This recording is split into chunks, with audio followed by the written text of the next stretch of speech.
It's been more than 2 months since attorneys started filing notices of claim to the town of Wheatfield on behalf of residents living near the Old Nash Road landfill. Sunday, they filed suit against the town and 7 companies responsible for dumping Love Canal waste into the 19-acre site.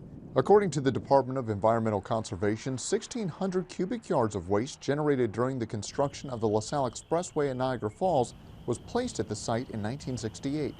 Following some remediation work in 2015, the DEC changed the classification of the site to a Class 2, or significant threat to public health or environment. One of the attorneys for the residents, Louise, Caro, says they hired a consultant to do testing at the site last fall. There's a lot of types of banned pesticides we're finding. The VOCs are volatile organic compounds. Those are there. Those are traveling, and heavy metals and things like that. So it's the soup of the toxic waste from Love Canal.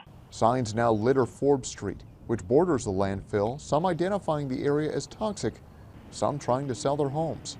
They have found, once we've done testing, that it's not habitable. Some of the houses are not habitable.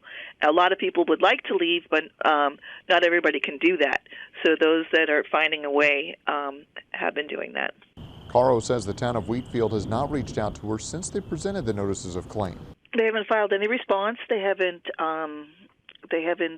said that they wanted to proceed in any way, that they wanted to discuss anything in any way.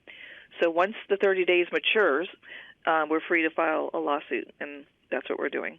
Town attorney Matthew Brooks says he is aware the suit has now been filed, but the town has not yet been served. Therefore, he can't comment on the case. Meanwhile, the DEC will spend state Superfund money to conduct its own investigation at the site. The DEC says it will analyze soil, surface water, and groundwater, and then take legal action to recover costs from the parties responsible for the site. In Wheatfield, Alex Haight, Spectrum News.